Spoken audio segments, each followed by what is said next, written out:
Welcome, foolish mortals, to another board game video.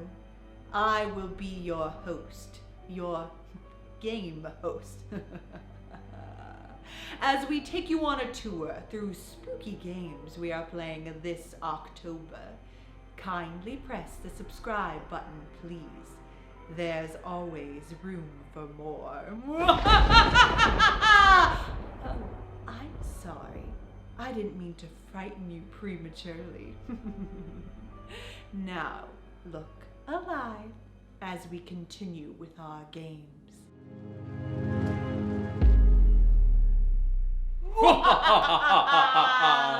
Hey everybody, what is up? My name is Mackenzie. And I'm Jonathan. We are husband and wife, and together we are Tear Dice Games. Now, Halloween is one of our favorite times of year. The festivities, the decorations, the candy, the history, it's all great. But did you know that it's also crawling with some thrilling, jaw-dropping, hair-raising board games? Now, just like how you have a list of all the movies you're gonna watch this October, here are some excellent games to help get you into the Halloween spirit. Now, let's dig in. So first up on our list is Horrified, designed by Prospero Hall, published by Ravensburger Games. This game is brand new to hit our shelves. It came out last year, but we got it for this season and I am loving it. It features universal monsters. So in this game, you're gonna have the mummy, the werewolf, the invisible man, Frankenstein and Frankenstein's bride, creature of the Black Lagoon, Dracula. And all of these monsters for one night have gathered inside this town. And you have to try and save everyone as these monsters stalk, scare, stab, growl, chase you around this town. So this was a great game. We really liked it. The first time we played against Dracula and the creature of the Black Lagoon, and it's really interesting because each of the monsters has their special mission that they're trying to accomplish, and anytime that they do the things in their missions, they're increasing the fright and terror that's happening to the town. And so it's kind of like games like Pandemic where you've got this like ticking time bomb and you're working together to try to stop it from happening. I love those games. Like these cooperative games are really, really fun. You feel when you play this game as the monsters are getting closer and closer to you, like it's still just a game, but you're sucked so much into it that I'm like, it's gonna get me. I think it helps that the monsters are these like big miniatures that are like, they've got their arms up in the air and they look like they're gonna scare you, but then you're just like this little cardboard stand. You're like, don't tip me over. One part I really love about this game is that each monster, you have a different way on how to defeat them. It's very interesting how the creature of the Black Lagoon, you have to find where his lair. And then, Dracula? You have to go around the city and find all of his coffins. And so I love how it's tailored to each of the monsters differently, so you're not doing the same strategy each time. Frankenstein and the Bride of Frankenstein was probably the most interesting in that they're constantly trying to get to you and attack you, but if they ever see each other, the bride will go towards Frankenstein, and if they get to the same space, then it causes terror if you haven't like tuned their buttons and knobs enough to make them human. So we played against everybody but the mummy at this point, and we've had a lot of fun with it. So definitely check out Horrified. Next up on our list is another cooperative game. That's Betrayal on the House on the Hill. This is a classic. I'm sure you've seen this one before if you played a lot of board games. In Betrayal on the House on the Hill, you are a group of strangers who have entered this haunted house, and you're wandering around opening rooms, going indoors, and triggering events and omens and creepy things to happen, and at some point in the night, someone betrays the rest of everyone in the house. They get taken over in some sort of fashion. And what's really cool is it's a combination of, what card they drew and where they were that determines how they betray. So there's a bunch of different ways that they can win, and it's a different theme every time you're playing it. So there's usually hidden agenda, and they don't know what you're supposed to do, and you don't know what they're supposed to do. And it makes for a really fun game. One aspect of this game that I find fascinating is that you will all join together in the game, and at the beginning of the game, you don't know who is going to be the betrayer. You don't know until you get to almost the very end of the game where this whole new scenario comes together and you find out, oh my goodness, I am the one that betrayed everybody. And for some reason, it always seems to be the person that doesn't know it's their very first time playing. It's always. So they go off into a separate room, they learn all the rules, and then you, as your team, you discover how you're going to defeat and get out of this house. There is quite a bit of luck in this game to the point where like don't come play this game to do strategy. Like, don't come in and say, I'm gonna be the best and I'm gonna win, because you're just gonna get met with frustration. So like the last time we played this, I took my first move in the game and I immediately died. And I would have been dead for the whole game, but everybody let me come back to life. It's the kind of game that you're really just playing just for the thrills and the horrors. You're meant to laugh, you're meant to go, ah! And this game is super fun because it is replayable. You could play this every single day of October if you wanted to, with a brand new scenario. It's not just the story, it is how the house is going to be built. There are different tiles that are flipped over. So it really gives you that like scary feeling almost, when it's like when you're in a haunted house and you open up the door and you don't know what room it's gonna be, and then that tile gets flipped and you find out what room you are going into. So that's Betrayal on the House on the Hill. Oh! Okay, next up on our list is One Night Ultimate Werewolf. Now, this is one of those hair-raising games where you're gonna gather around with a group of villagers and try to defeat the werewolf, or you yourself might be the werewolf. It lasts one night, and who will come up on top? So this is one of those heads down games, much like Mafia or like Secret Hitler, where some hidden identities and you don't know what people are and what their motives are. So basically you're a whole bunch of villagers and you go to bed one night and some things happen. So some people can wake up. There's a seer who can see what identity someone is.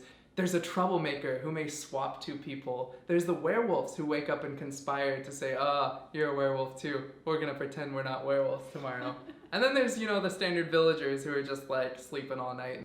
This game has a lot of replayability because it's fast, people can learn it quickly, and you can switch out the rules. So I really like this game because, like you said, it's fast to learn, so you get a lot of people playing it. If you have a big group, 8-9 people, and you don't know what to do, this is the game to play.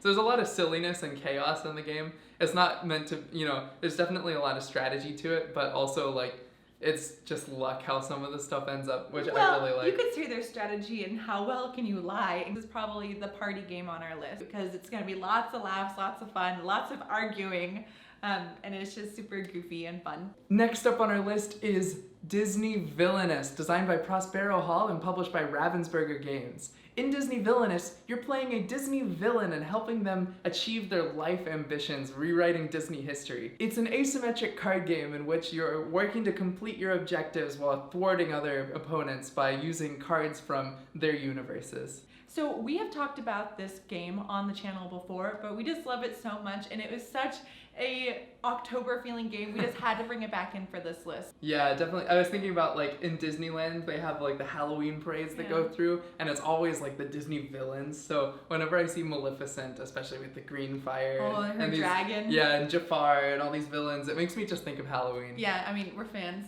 Can you tell? One thing I really enjoy about this game is that there are 4 boxes and 3 expansions to go with this game. So you have the first set, which is this one, and then there are 3 more expansions, but you can buy them all individually and they can be all played individually. Great. But they can all be played together, which I find super fun. You're crossing these worlds and you're creating these combinations that are just really, really fun to play with. My personal favorite lately has been Pete. He's just got this hidden mischief. He's just up to something. The art is so gorgeous on this game. I would call it a classy, sexy Disney board game. If you love Disney games and you love board games, you are gonna love Disney Villainous. Okay, up next, I am going to butcher this in true American style. We have Quacks of Quedlinburg by Wolfgang Warsch, published by North Star Games. In this game, you take on the role as a quack doctor. You are at a festival for several nights trying to cure the latest diseases by throwing ingredients into your pot. But the trick is not to make it explode. Now, this is basically a medical convention for the Middle Ages. So you are these quack doctors, and I didn't really think it was about quack doctors. No.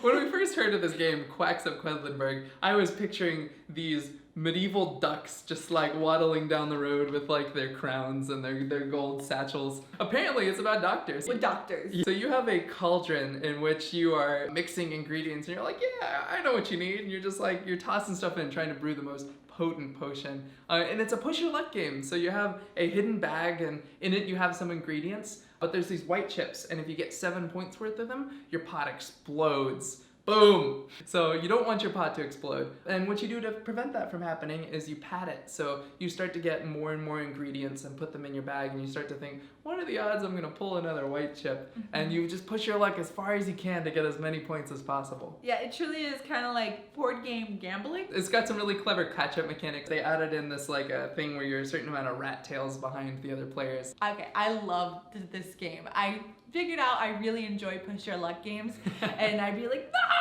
it exploded! And that is Quacks of Quedlinburg. Next up on our list is Arkham Horror, the living card game by Matthew Newman and Nate French. This October, I was looking for new games to play, and I wanted to hear what other people said. So I went to Reddit, I went to Board Game Geek, and I asked around, and this was one of the biggest recommendations. This is our first living card game. So a living card game, if you don't know, is a game where there's sort of like, they're continuing to release packs and expansions, and it expands the story over time. And you know what you're gonna get in each of those packs. Unlike Pokemon, where you're like, you don't know how many cards you're gonna get, you don't know what type of cards they're gonna be.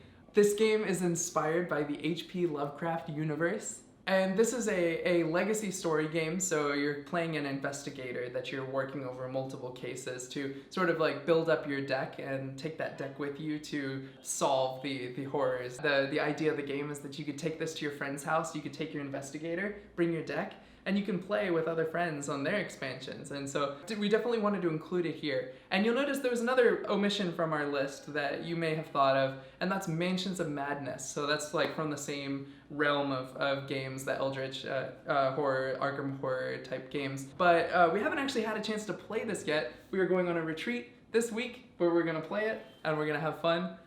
Okay, we teased this game at the beginning of our video, at least I hope you got it. Up next on our list is Haunted Mansion Call of the Spirits, designed by Prospero Hall, published by Funko Games. Now, this game is brand new. It came out just before October. We just got it in the mail, and we're really excited to play this game. So we don't have a whole lot to tell you just yet, but you're in a rotating room and you're moving around, and we took a look at the board, and it looks just like the ride, which is so exciting to us. And you're trying to collect sets of ghosts, so these like ghosts that are traveling with you. And from everything we've seen so far, from the rule book, from reading that, from looking at the components, it is top-notch Prospero Hall quality. The art is wonderful, the attention to detail is great. We peeked through all the cards and saw a lot of our friends from the ride. And the Haunted Mansion, I mean, fan! But I'm so excited to play this game. When Jonathan said, oh my goodness, there's a Haunted Mansion game coming out, I was like, we have to get it. Like, when is it coming in? Hey, and I know Prospero Hall typically isn't in the world of building expansions out, but I would love to see a Nightmare Before Christmas overlay expansion. It would be so cool. So, foolish mortals, that is Haunted Mansion Call of the Spirits. Alright everyone, and that is spooky games we are playing this October. If you like what you saw, please like and subscribe. We are dying to have you. And please leave a comment with some games you are playing this October. Happy Halloween!